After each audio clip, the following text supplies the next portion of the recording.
Now let's take a look at how to set up the scheduling calendar. The scheduling calendar is shared by you and the volunteers assigned to your classroom and is where volunteers will schedule their weekly sessions.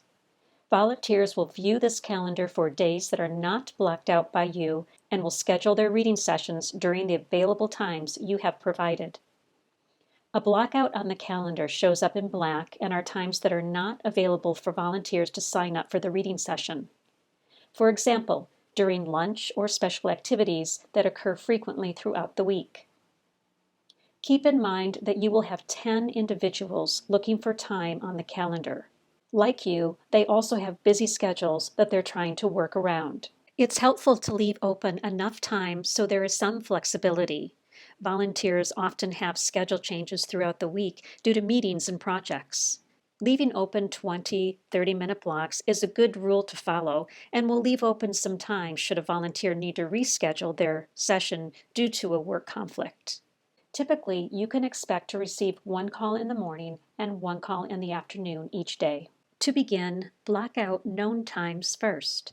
These are easy, like lunch or specials, times that are consistent from day to day or from week to week. To block out a chunk of time, click in the cell and drag down for the time you want to block out. When you have the desired time blocked, release your mouse. The new event screen will display.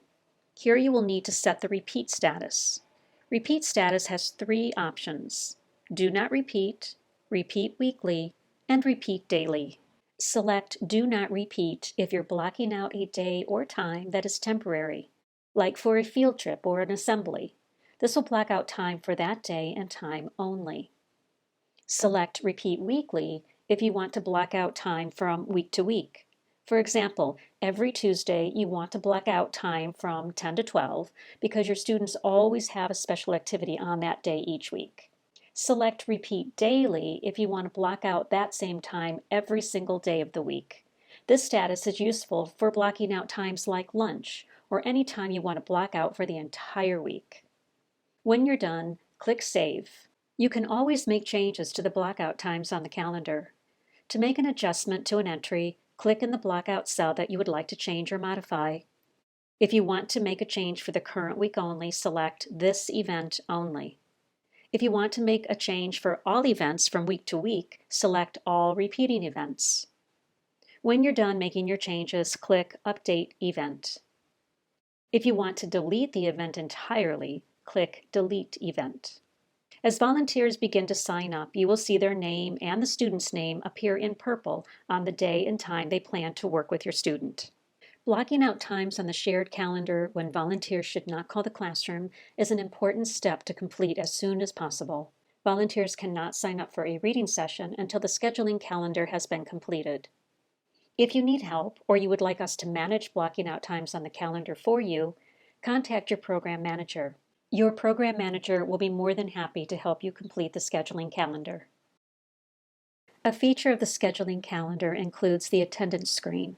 The attendance screen will display each morning with the list of students who have reading sessions on that day and the time of their session.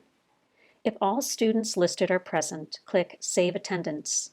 An email will be sent to each volunteer who has a reading session scheduled that day, letting them know their student is at school. If a student is absent on that day, click on the toggle switch to change from present to absent. Again, when you click Save Attendance, each volunteer will receive an email letting them know the attendance status for their student.